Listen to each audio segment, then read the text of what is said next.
विद्यार्थियों, नवोदय विद्यालय प्रवेश परीक्षा कक्षा 6 में जो कुल 80 क्वेश्चन आते हैं वो 3 भागों में बटे हुए होते हैं। 40 नंबर का हमारा मानसिक योग्यता का पेपर होता है और 40 क्वेश्चन का हमारा मानसिक योग्यता का जो पेपर होता है वो 50 नंबर का होता है और 20 क्वेश्चन का पेपर हमारा गणित का होता है जो 25 नंबर का होता है और 20 क्वेश्चन का पेपर वो हमारा भाषा का होता है जो 25 नंबर का होता है। और भाषा में अब आप हिंदी मीडियम में दे रहे हैं तो आपकी भाषा हिंदी होगी और इंग्लिश मीडियम में दे रहे हैं तो आपकी भाषा इंग्लिश होगी, अदर लैंग्वेज में दे रहे हैं तो वो आपकी भाषा होगी। तो अब यहां हम हिंदी भाषा से संबंधित अनुच्छेदों का अध्ययन यहां इस वीडियो में हम करेंगे। मैं आपको इस वीडियो में बताने जा रहा हूं कि हिंदी का जो अनुच्छेद आता है उस अनुच्छेद में 5 क्वेश्चन दिए हुए रहते हैं और उन 5 क्वेश्चनों का आंसर उस अनुच्छेद में ही खोजना होता है।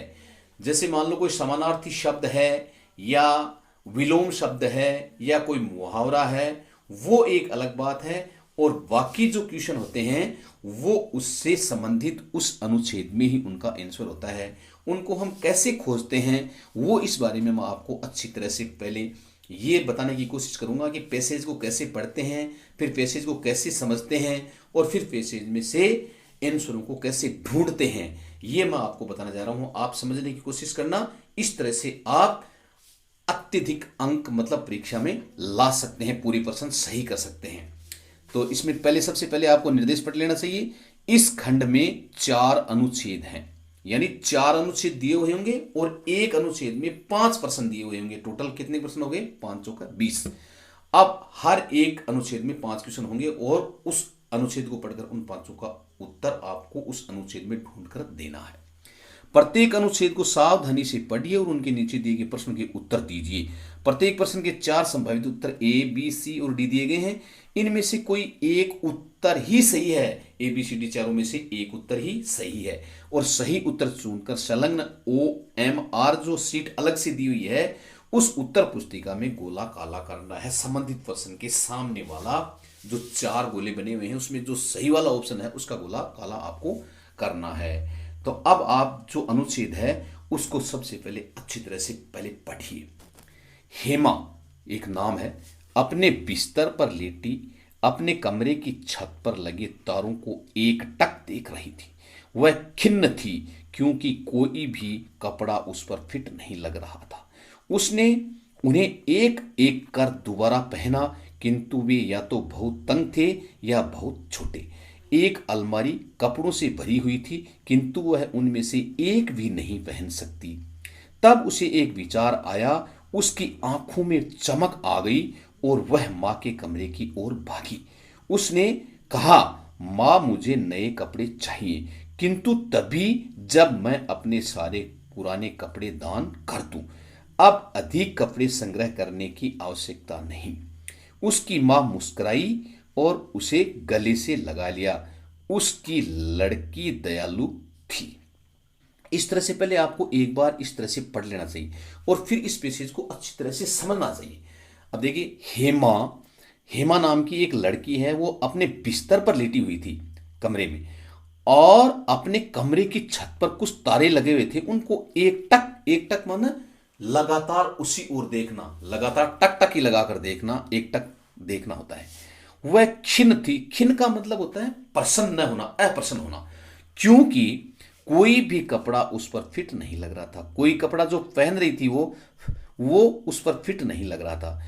उसने उन्हें एक एक कर दोबारा पहना किंतु वे या तो बहुत तंग थे, यानी तंग का मतलब सकड़े, या बहुत छोटे थे, यानी पूरे उस पर फिट नहीं हो रहे थे। एक अलमारी कपड़ों से भरी हुई थी किंतु वह उनमें से एक भी नहीं पहन सकती, यानी पूरी अलमारी भरी हुई थी लेकिन कोई भी कपड़ा उस पर फिट नहीं लग रहा था, वो नहीं पहन सकती। तब उसे एक विचार आया, उसकी आंखों में चमक आ गई और वह मां के कमरे की ओर भागी। तब उसके मन में एक विचार यानी आइडिया आया और उसकी आंखों में क्या आ गई? चमक आ गई। वह मां के कमरे की ओर भागी। उसने कहा, मां मुझे नए कपड़े चाहिए किंतु तभी जब मैं अपने सारे पुराने कपड़े दान कर दूं। अब वो अपनी माँ से कह रही है कि मुझे नए कपड़े चाहिए, लेकिन वो चाहिए कब? जब मैं सारे कपड़ों का दान कर दूं। इसका मतलब लड़की का स्वभाव कैसा है वो यहां मतलब प्रस्तुत किया गया है। अब अधिक कपड़े संग्रह करने की आवश्यकता नहीं है, और वो अपनी माँ से कह रही है कि अब अधिक कपड़े मतलब संग्रह करने की आवश्यकता नहीं है। उसकी माँ मुस्कुराई और उसे गले से लगा लिया। उसकी माँ उसकी ओर मुस्कुराई, हंसी और उसको गले से लगा लिया। उसकी लड़की दयालु थी। क्यों? कि उसकी माँ ने सोचा कि मेरी लड़की है वो दयालु है। इस तरह से ये पैसेज है। अब आप इसमें दिए गए प्रश्नों को पढ़िए और चारों ऑप्शनों को अच्छी तरह से पढ़िए और फिर उसका उत्तर खोजने की कोशिश पैसेज में से करेंगे। हेमा अपने बिस्तर पर लेटी थी क्योंकि वह थक गई थी। तारे देखना पसंद करती थी। सोच रही थी कि क्या पहना जाए। आलसी लड़की थी। अब देखिए, आप अपने कॉमन सेंस के आधार पर इन चारों ऑप्शनों को आप अच्छी तरह से देख रहे हैं, तो इस पैसेज में ऐसी कोई बात नहीं आई है कि वो थक गई थी या वो तारे देखना पसंद करती थी, यानी तारों को एकटक वो देख रही थी। पसंद करने वाली बात इसमें कहीं भी नहीं लिखी हुई है। और वो आलसी लड़की थी, ऐसा तो इस पैसेज में कहीं उसका विवरण आया ही नहीं। तो अब देखिए, सोच रही थी कि क्या पहना जाए। अब ऑप्शन बचा कौन सा? ये ही सही ऑप्शन होगा। सोच रही थी कि क्या पहना जाए। अब देखिए, पैसेज को देखने से भी पता चल जाता है। ये देखिए, वह खिन्न थी क्योंकि कोई भी कपड़ा उस पर फिट नहीं लग रहा था। अब इस क्वेश्चन का क्या अर्थ है कि वो लेटी थी क्यों? बिस्तर पर लेटी थी क्योंकि वह सोच रही थी लेटी लेटी कि क्या पहना जाए, क्योंकि वो कपड़े जो पहन रही थी वो उसके फिट नहीं हो रहे थे। तो इसका आंसर क्या होगा? वो हेमा अपने बिस्तर पर लेटी थी क्योंकि वह सोच रही थी कि क्या पहना जाए। ऑप्शन हमारा सी इसमें सही होगा। अगला क्वेश्चन देखिए, वह कोई भी कपड़ा नहीं पहन सकी क्योंकि। अब वह क्यों नहीं पहन सकी? अब इन चारों ऑप्शनों को आप अच्छे से देखिए। वे फैशन के अनुसार नहीं थे। इसमें पैसेज में तो कहीं ऐसा वर्णन नहीं है कि वो फैशन के अनुसार नहीं थे, तो ये ऑप्शन नहीं हो सकता। वे बहुत रंगीन थे, ऐसा इस पैसेज में तो नहीं है कि वो बहुत रंगीन थे इसलिए वो नहीं पहन सकी।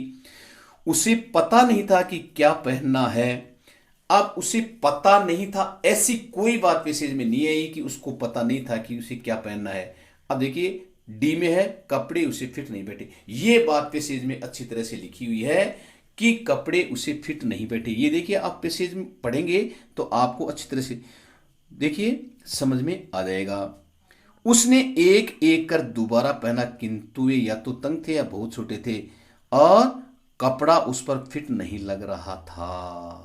कोई भी कपड़ा उस पर फिट नहीं लग रहा था, ये बात इसमें आई है नहीं, इसलिए हमारा ये ऑप्शन इस क्वेश्चन का सही होगा। उसे कपड़े उसे फिट नहीं बैठे इसलिए वह नहीं पहन सकी कपड़े। अगला क्वेश्चन देखिए, संग्रह का समानार्थक शब्द है।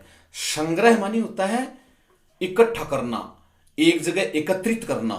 तो अब इसका तो आप जो अर्थ होगा वह तो वही होगा, कोई दूसरा तो हो नहीं सकता।